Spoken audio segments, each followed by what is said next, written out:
Hola colegas, es un placer presentar un caso muy interesante y lindo que estoy tratando de compartirlo. En este congreso argentino de arritmias, el 10º Congreso Argentino de Arritmias, y en el marco del 19 encuentro del FIAI, presentaré un caso de una taquicardia unional no reentrante, una arritmia que esconde su diagnóstico. Es un niño de 12 años de edad, consulta cardiología a los 8 años, derivado de pediatría por hallazgo de extrasístoles asintomáticas. Un chico sano, se le había detectado extrasístole durante la gestación, de crecimiento normal y asintomático. Vemos en los electrocardiogramas basales, marcados con una cruz roja, las ondas P de un ritmo sinusal regular, e intercalado entre esos latidos sinusales, un latido, ¿no es cierto?, prematuro, de QRS angosto, sin identificar una P que lo precedía. Los podemos ver mejor acá, de vuelta, dos latidos sinusales, y remarcados en los rectángulos rojos, estos latidos prematuros, interpolados entre latidos sinusales, sin onda P precedente identificable. Se le pide un Holter, donde mostró ritmo sinusal, con arritmia auricular diagnosticada por el informarte como muchísimas extrasístoles auriculares, duplas, tripletas, y 3 de taquicardias auriculares de hasta 31 latidos. En la ergometría, el diagnóstico fue como en el electrocardiograma, se diagnosticaron esas extrasístoles como nodales, que disminuyen con el incremento de la frecuencia sinusal hasta desaparecer al máximo esfuerzo, y un ecocardiograma Doppler normal.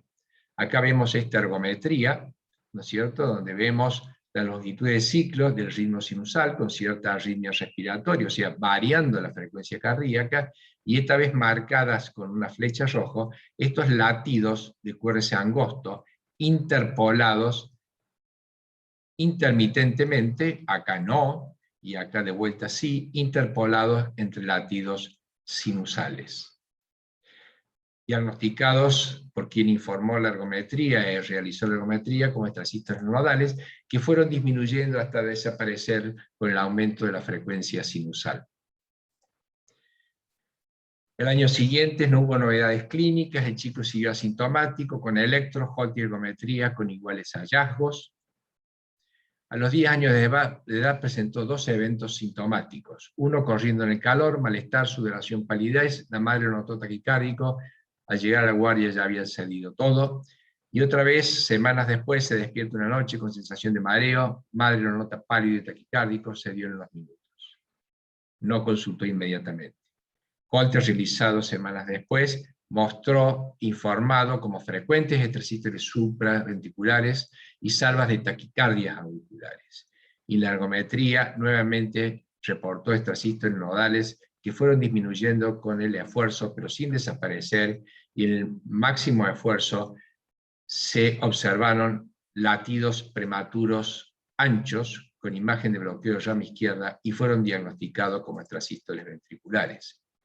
En esta ergometría, marcado con cruz roja las ondas P, que en algunos lugares es muy difícil de ver, más con estos latidos anchos, que se puede analizar mejor en ese trazado, las precordiales, donde claramente vemos una tripleta de lo que podría ser extrasistolia ventricular con imagen de bloqueo de rama izquierda, o sea, compatible con extrasístole del tracto de salida del ventrículo derecho.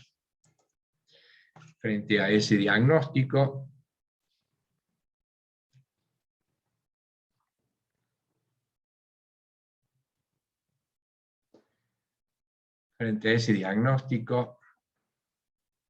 se hizo una resonancia magnética que dio normal e iniciamos tratamiento con flecainida en dosis adecuada a su peso. Al año siguiente nos agarró a todos la pandemia y la cuarentena, continuó con flecainida, Holter, informado con momentos de FA paroxística, lo que en otros momentos habían sido informados como taquicardias auriculares, sin arritmia ventricular, continuó con flecainida. Al año siguiente realizamos, vueltos de la cuarentena, una ergometría con flecainida, con presencia de sus extrasístoles nodales, y extrasístoles ventriculares, esta vez con duplas, tripletas y salvas de 4 o 5 latidos, que acá podemos ver algo que fue preocupante por la salva rápida de lo que considerábamos extrasístoles ventriculares. Suspendimos flecainida, repetimos ecocardiograma, que seguía normal, e iniciamos metoprolol de acuerdo a peso y edad, y una ergometría mostró las extrasístoles nodales sin arritmia ventricular. Pero ya no nos cerraba todo esto y revisamos los estudios previos buscando alternativas diagnósticas. Entonces, esto que es el inicio de una ergometría, está muy llena de cosas la diapositiva, trataremos de ir juntos a través de ella. Vemos las longitudes de ciclo, de vuelta, arritmia respiratoria, entre P y P, ¿no es cierto? Las P están marcadas con esta flecha roja, en este esquema o escalera de diagrama, y las extrasístoles consideradas nodales o latidos interpolados están marcados con estas flechas en barra azul mirando hacia arriba. Entonces, ¿qué otra posibilidad podríamos tener? Y pensamos, bueno, si este chico tiene una doble vía nodal, podría comportarse y explicar esto de la siguiente forma. Este latido sinusal baja por la vía rápida con un PR de 200 y baja por la vía lenta, provocando esta segunda R que considerábamos extrasístole nodal con un PR de 680. Lo mismo en vía rápida 200, vía lenta 680 y así sucesivamente. En este momento desaparecieron esos latidos interpolados, o sea, parece ritmo sinusal y nada más, y deja de parecer esto que era interpretado anteriormente como taquicardia auricular. Observemos acá, cuando la P está alejada de la R precedente, en este caso 580 milisegundos, el PR de la vía rápida es 160, el PR de la vía lenta 560. Pero esta P se acerca mucho a la R precedente, hay un RP de 120, entonces el PR de la vía rápida es 260 versus 160 el previo, y el de la vía lenta 620 versus 560 el previo. O sea, una conducción decremental fisiológica del nódulo B y sus dos posibles vías. Lo mismo pasa en este momento. ¿Por qué sucede esto? Bueno, en la grandísima mayoría de los sujetos con doble vía nodal no vemos esto, ¿cierto? Y se manifiesta por taquicardias paroxísticas por reentrada nodal. ¿Qué sucede cuando no lo vemos a esto? Puede ser que luego de bajar por la vía rápida, empieza a subir por la vía lenta y chocan el intento de descenso por la vía lenta y se autoelimina el descenso por la vía lenta, con la conducción retrógrada por la misma. O puede ser, y acá, ¿qué sucede? O no hay conducción retrógrada, o esto conduce muy lentamente, y cuando llega al nódulo AB compacto y al haz de His, ya se recuperó el nódulo AB compacto y el haz de His de esta activación por la vía rápida, y puede pasar por la vía lenta. No sucediendo así acá. Acá fue un poco más rápida la conducción por la vía lenta, y cuando llegó al compacto y His lo encontró refractario, y entonces desaparece la R secundaria a la conducción por la vía lenta.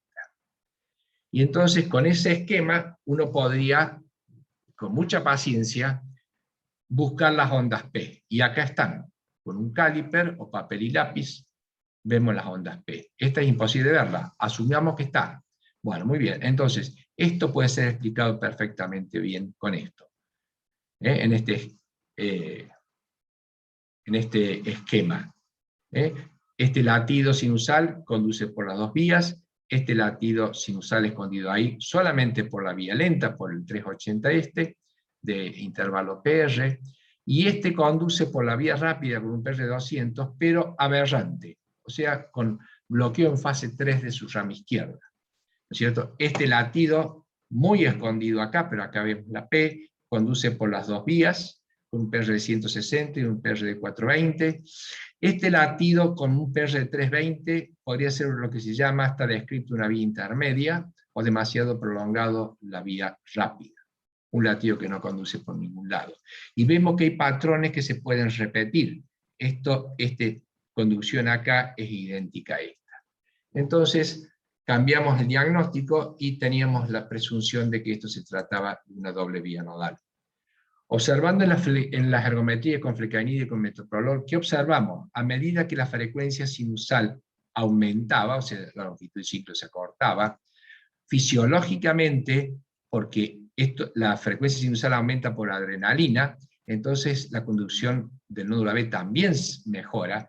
Fisiológicamente el PR se va cortando, tanto por la vía rápida que por la vía lenta. ¿Pero qué sucedió? La vía lenta se acelera más, de 620 a 420 versus 160 a 120. Entonces, el acoplamiento entre el latido francamente sinusal y el sospechado como extrasístole nodal, ahora sinusal por vía lenta, se fue acortando, ¿no es cierto?, el acoplamiento a medida que la frecuencia sinusal aumentaba en la ergometría. Con flecainide y metoprolol pasó lo mismo. Entonces el diagnóstico presuntivo fue la presencia de una doble vía nodal con manifestación espontánea de la misma. Los QRS anchos serían despolarizaciones supraventriculares con aberrancia por bloqueo en fase 3. Y decidimos realizar un estudio electrofisiológico diagnóstico. ¿Qué vimos en estado basal a 60 por minuto? El niño en estado de sedación con neurolepto, un PR normal, 166, QRS normal, y un intervalo AH normal por vía rápida, 78, con un HB de 39 milisegundos, normal. Cuando empezamos a estimular la aurícula derecha a frecuencias crecientes, o sea, estimulación auricular decremental, aparecieron esos famosos latidos prematuros. Acá al inicio con bloqueo de rama izquierda. ¿Y qué vimos? Vimos un estímulo a la H1 por la vía rápida de 102 milisegundos y estímulo a la probable vía lenta de 537 milisegundos. Con el HB por vía rápida y este HB iguales. Eso habla a favor de doble vía nodal y de extrasistolia nodal automática. Y de vuelta, este RP más corto que este provocó que el intervalo de la vía rápida se alargó de 137 de 102 a 137, y el intervalo por la vía lenta de 537 pasó a 556. O sea, de vuelta, evidencias fisiológicas de conducción decremental.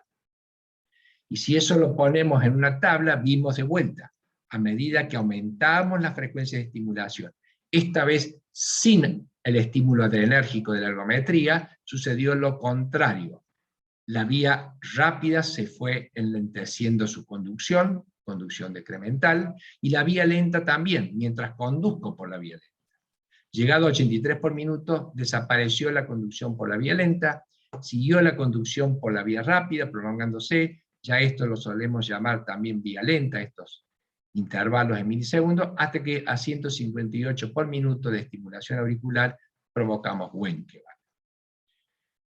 Mientras hubo conducción por las dos vías, se observó algo, lo opuesto a lo que observamos en la ergometría. La conducción por la vía rápida se fue prolongando, pero se fue prolongando mucho más la conducción por la vía lenta. Por lo tanto, el acoplamiento entre el seguro latido sinusal y el probable latido sinusal por conducción lenta se fue prolongando. O sea, en la ergometría, este acoplamiento se fue acortando, en la estimulación auricular decremental sin estímulo simpático se fue prolongando. Un ejemplo, cuando llegamos a 120 latidos por minuto, el PR se fue prolongando, 320 milisegundos, con un intervalo entre el estímulo y la H1 de 283 milisegundos. Entonces, nos convencimos de que esto no eran extrasístoles nodales automáticas, y decidimos hacer una terapéutica con radiofrecuencia, solamente 2 emisiones sobre la vía, el approach anatómico, sobre la vía, la zona de la vía lenta del nódulo AB, ¿no es cierto?, 2 emisiones llegando a 60 grados centígrados, 120 segundos en total, provocando ritmo nodal intermitente, que es lo que uno busca en estos casos. Los controles por ablación mostraron el monitoreo de las 18 horas posteriores, ritmo sinusal sin arritmia, el Holter al mes, sinusal entre 45 y 119, promedio de 65 por minuto, y solamente latidos prematuros nodales, que eran por conducción por vía lenta, 600, en el reposo nocturno, con un PR2 muy prolongado, 700 a 800 milisegundos. Ergometría al tercer mes, ritmo sinusal, conducción AV normal, sin la presencia alguna del fenómeno observado anteriormente. En conclusión, el paciente presentaba una doble vía nodal con manifestación espontánea de la misma, simula taquicardias de distintos tipos, auriculares, fibrilación auricular, etc., arritmia ventricular, pero en realidad es un ritmo sinusal con conducción dual. Difícil realizar el diagnóstico correcto y es fácil una solución terapéutica por ablación por radiofrecuencia. Las drogas, en la bibliografía está relatado, finalmente no responden a farmacoterapia, en este caso no respondió a flecainida ni a metoprolol. Después hicimos una prueba terapéutica nada más que para probar antes de la ablación y tampoco respondió al verapamil. Muchas gracias por su atención.